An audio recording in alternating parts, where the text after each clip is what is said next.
Assalamualaikum warahmatullahi wabarakatuh. Waalaikumsalam warahmatullahi wabarakatuh. Alhamdulillah wassalatu wassalamu ala rasulillah wa ala alihi wa ashabihi wa mawalah wa la hawla wa la quwata illa billah amma ba'd. Rabbi israh li sadri wa yassir li amri wahlul 'uqdatam min lisani yafqahu qawli.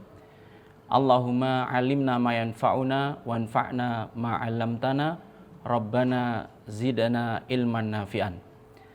Teman-teman mahasiswa yang berbahagia, pada mata kuliah Qiraatul Kutub pada sore kali ini, insya Allah kita akan mempelajari satu tema yang sangat penting sekali untuk kita ketahui, yaitu mengidentifikasi kitab turos. Ya.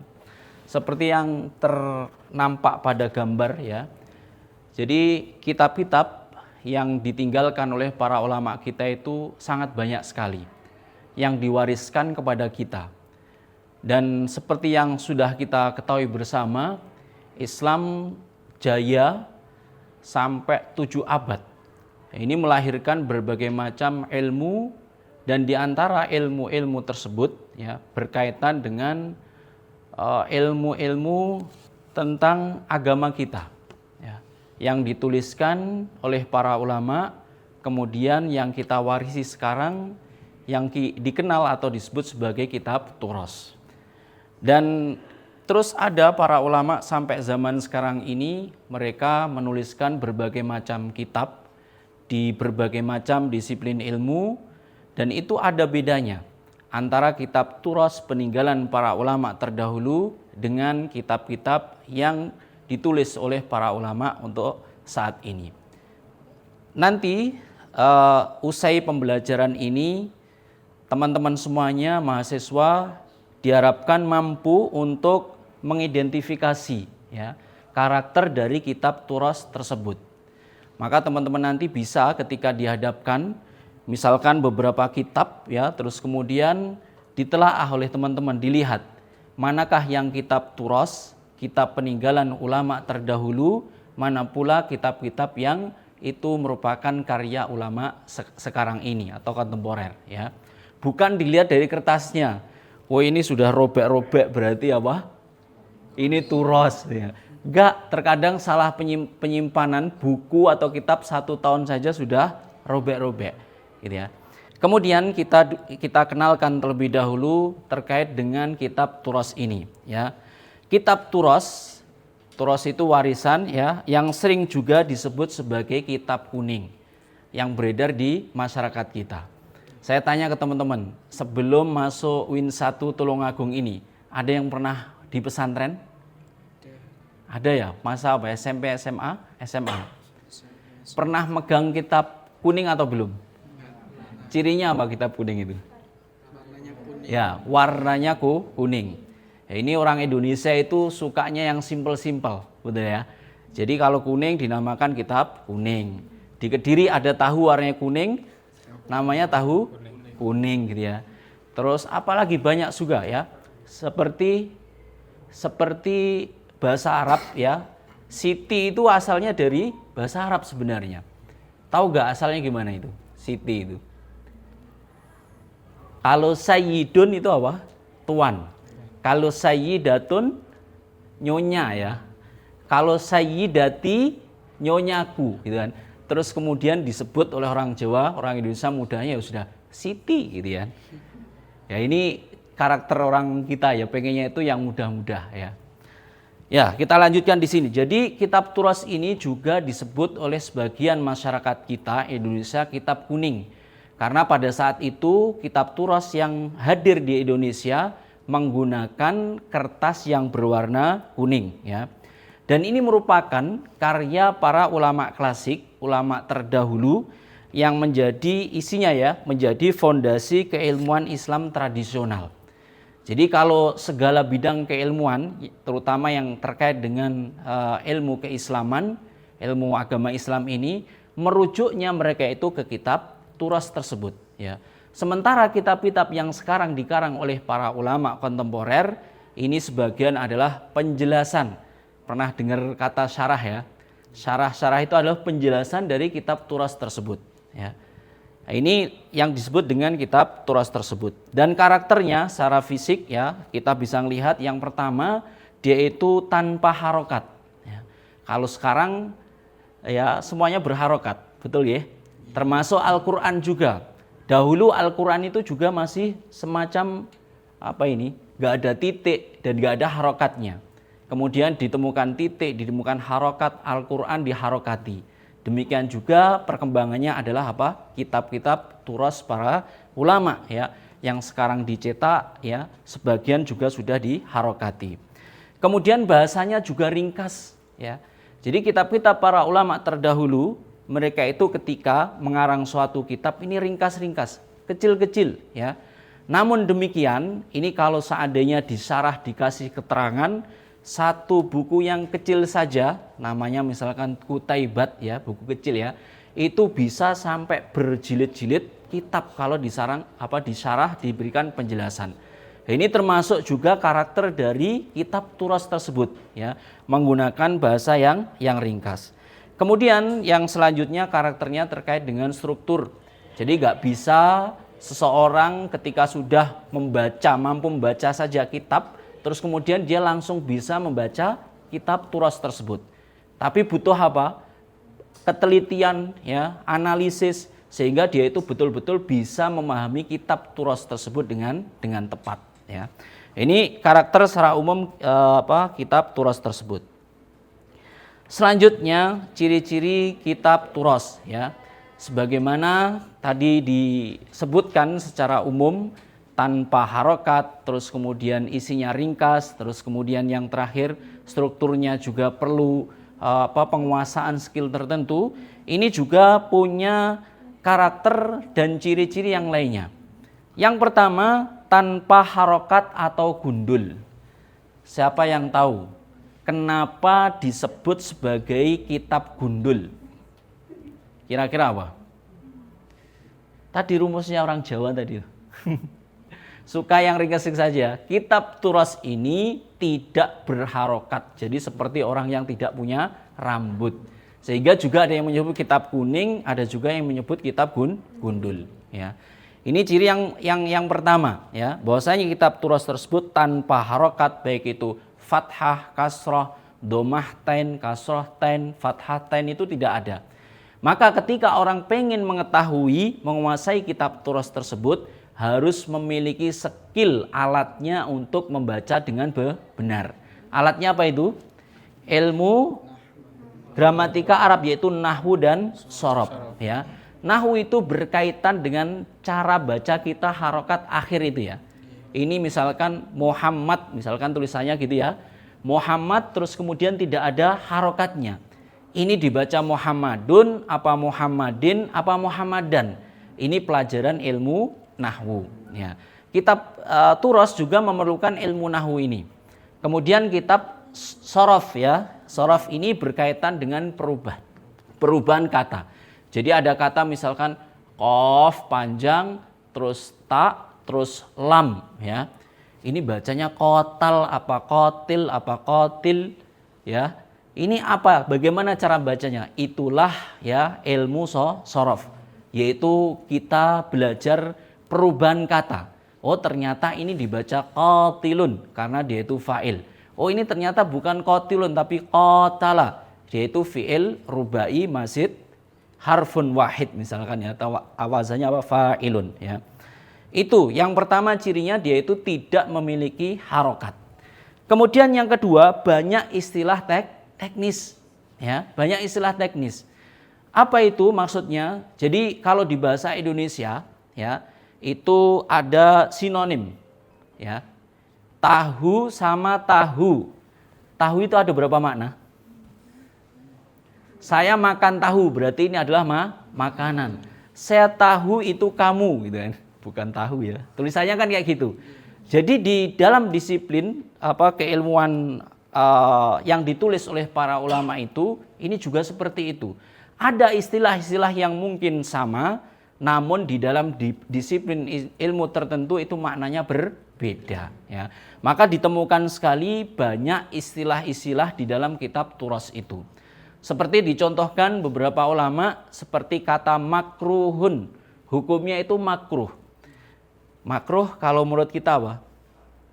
Yang kalau kita bilang makruh itu yang terpikirkan apa? Kalau dilakukan tidak apa-apa, kalau ditinggalkan dia dapat pahala. Ternyata istilah makruh di dalam kitab-kitab turos sebagian dari mereka mengartikan yang dimaksud makruh adalah haramun. Ini ya. Makanya apa? Ini banyak istilah teknis yang kita itu harus memahami sesuai zamannya tersebut ya. Dan kita rasakan ya, kalau di zaman saya termasuk zaman kolonial ya. Kalau teman-teman mahasiswa zaman Gen Z ya. Ya itu berbeda banyak sekali. Kalau dulu kita kecil itu nggak kenal namanya handphone atau dan seterusnya itu ya, video-video kita itu kenalnya di sawah, main lumpur gitu kan, cari mangganya tetangga gitu kan, nangkap ular. Ini perubahan zaman seperti itu. Demikian juga adalah terkait dengan istilah-istilah yang ada di dalam kitab para ulama turos tersebut ya. Kemudian selanjutnya gaya bahasanya ringkas ya dan padat. Artinya apa ya? Mereka itu di dalam mengarang kitab-kitab yang mereka tulis itu tidak terlalu panjang lebar ya. Tidak terlalu panjang lebar. Intinya apa ditulis di situ terus kemudian ya disampaikan oleh orang yang lainnya ya. Ini sangat ringkas sekali. Oke, teman-teman, sebelum dilanjutkan mungkin ada yang bertanya gambaran terkait apa yang sudah saya sampaikan beberapa slide tadi. Sebelumnya izin bertanya, Ya. dari penjelasan tersebut mengenai kitab Turos, apa saja perbedaan dari kitab Turos klasik dengan kitab sekarang? Yang sekarang ya. Ya, pertanyaan bagus. Aplaus. Oke, luar biasa sekali ya. Jadi meskipun sama-sama kalau dibuka itu Arab semua ya, tapi ada pembedanya ya. Yang paling menonjol pertama ya, kitab Turos itu tadi yang pertama apa? Dia itu tidak berharokat ya. Bahkan kitab Turos yang sekarang pun dicetak edisi terbaru dan seterusnya, ini pun juga ada sebagian yang mempertahankan tradisi tersebut, yaitu tidak diberi harokat. Terus kemudian yang kedua yang paling menonjol, kitab mereka itu tipis-tipis. Bahkan ada sebagian ya, ilmu-ilmu itu dihafalkan seperti menghafalkan Al-Quran dan hadis. Dengan cara apa? Membentuk nagom-nagom syair ya. Jadi dibentuk seperti syair-syair itu terus kemudian dihafalkan. Ada ilmu usul fikih, ada ilmu fikih, ada ilmu lughah. Ya, mereka bentuk dalam syair sehingga dihafalkan terus kemudian ilmu itu terjaga ya. Jadi yang paling menonjol itu ada dua itu, tanpa harokat terus kemudian tipis ya, padat bahasanya. Dan yang kalau terkait dengan substansi atau isinya nanti akan kita sebutkan setelah ini, gitu ya. Kita lanjutkan, ini sekaligus menjawab ya dari apa yang tadi barusan ditanyakan oleh Mas Wenda ya. Ciri-ciri kitab Turos selanjutnya ini berdasarkan isinya ya, substansinya. Yang pertama strukturnya itu argumentatif ya. Jadi kalau kita itu membaca suatu gak milih-milih gitu kan. Artinya kita itu seperti dibikinkan jalan yang sudah nyaman kayak gitu. Jadi kalau misalkan pembahasannya itu tentang sekarang misalkan zakat gitu ya, itu nanti akan disebutkan makna atau definisi zakat itu apa, terus kemudian dalil-dalil zakatnya, terus kemudian baru detailnya ya. Terus kemudian di akhir itu sudah diberikan kesimpulan. Sehingga apa? Kita itu kalau pengen mendalami kitab Turos sebenarnya itu sudah sistematis ya. Jadi sudah runtut, kita itu tahu definisi, contohnya, terus kemudian dalilnya, detailnya, kasusnya, sampai kesimpulannya itu sudah ada semuanya. Ini dilihat dari substansinya ya. Terus kemudian yang kedua, mengandung kutipan ayat dan hadis. Nah ini biasanya langsung dituliskan bersamaan dengan kalimat-kalimat yang ditulis oleh para ulama tersebut. Kemudian selanjutnya di antara ciri yang terpenting yaitu minim tanda baca ya. Bahkan saya pertama kali saya dulu belajar di Kisem Syariah ya, pakai bahasa Arab ya, kuliah Timur Tengah. Jadi saya 3 semester pertama itu kayak orang stres ya. Kenapa? harus nyari titiknya, ini titiknya mana, komanya mana gitu kan. Jadi seakan-akan nulis sakarepe dhewe bahasanya gitu ya. Kitalah yang menentukan manakah titik, mana koma. Jadi kalau kitab sekarang kita itu baca sekali dua kali kita sudah selesai, tapi kalau belum terbiasa membaca kitab turos, satu halaman itu sudah berjam-jam ya. Tapi ini memang perlu harus dibiasakan sehingga kita bisa mampu ya mengambil manfaat dari kitab-kitab turos dan juga kitab-kitab kontemporer yang dikarang oleh para ulama kita saat ini. Oke teman-teman, barusan kita jelaskan 3 ciri kitab turos ya. Salah satunya tadi saya sebutkan bahwasanya kitab turos oleh masyarakat kita disebut sebagai kitab gundul. Masih ingat alasannya apa? Coba ada yang bisa jawab? Coba Anissa, coba. Ya. Kitab turos itu disebut gundul karena memang gundul atau tidak memiliki harokat seperti fathah, kasroh, domah, dan lain sebagainya, Pak. Oke, betul teman-teman? Betul ya, kita kasih aplaus. Selanjutnya teman-teman ya terkait dengan latihan kita ya nanti teman-teman coba ya. Tadi sudah kita jelaskan berkaitan dengan definisi, terus kemudian karakteristik dan juga ciri-ciri dari kitab turos tersebut. Nanti coba dikelompokkan ya, mana minimal 5 ya. 5 ciri atau tanda dari kitab turos tersebut ya. Kalau teman-teman memahami, nanti misalkan dihadapkan di perpustakaan ada itu kitab-kitab ya turos ya. Nanti bisa asal ini ya pilih aja misalkan 10 kitab ya, terus kemudian dibuka. Oh ini bukan ini. Karena sudah tahu apa 5 ciri atau yang lebih tadi ada 6 atau 5 ini sudah teman-teman ketahui semuanya gitu ya. Selain itu ya untuk tugas selanjutnya teman-teman ya nanti coba refleksi diri mana di antara ciri-ciri dari kitab turos itu yang belum dipahami terus diulang-ulang ya. Dan tentunya ini bisa dipraktekkan secara langsung ya, pergi ke perpustakaan kemudian mengeluarkan beberapa kitab terus kemudian dilihat manakah yang termasuk kitab turos, manakah yang termasuk kitab kontemporer yang sekarang ini ya.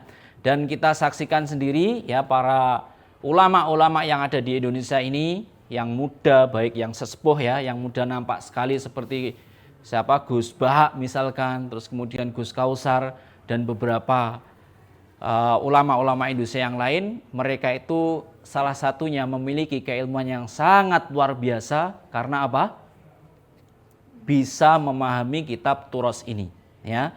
Teman-teman ya mungkin saja ya pertama kali berat untuk mempelajari bahasa Arab ini, tapi kalau kita betul-betul bersungguh-sungguh maka Allah Subhanahu wa taala akan membuka ilmu kepada kita sehingga warisan yang sekarang itu dijauhi oleh kaum muslimin sendiri karena mereka nggak bisa mengakses secara langsung kecuali beberapa ulama-ulama kita. Teman-teman punya potensi ya, punya peluang untuk bisa bersama para ulama tersebut mendalami kitab turos peninggalan para ulama. Rasulullah SAW menyebutkan ya, man salaka tariqan yaltamisu fihi ilman sahalallahu lahu bihi tariqan ilal jannah. Barang siapa yang bersungguh-sungguh untuk menuntut ilmu, maka Allah Subhanahu wa taala akan mudahkan baginya dengan ilmu tersebut masuk ke dalam surga. Teman-teman terus semangat ya untuk bisa mengambil warisan dari ulama kita. Kejayaan umat ini ada di ulama juga dan mereka sudah menelurkan ya karya-karya yang sangat luar biasa, maka kita sebagai pewaris harus mengambil ya bagian dari ilmu tersebut ya. Semoga bermanfaat. Sebelum ditutup mungkin ada yang bertanya? Cukup ya? Oke. Terima kasih. Nanti saya bagi ya PowerPoint ini untuk teman-teman dalami dan juga mencocokkan catatan teman-teman semuanya. Terima kasih teman-teman. Ya sebelum kita akhiri, marilah kita tutup pertemuan kali ini dengan bacaan hamdalah dan doa penutup majelis. Alhamdulillahirabbil alamin. Subhanakallahumma bihamdika asyhadu an la ilaha illa anta astaghfiruka wa atubu ilaik. Terima kasih teman-teman semuanya. Hati-hati. Salam buat orang tua kalian. Assalamualaikum warahmatullahi wabarakatuh. Waalaikumsalam.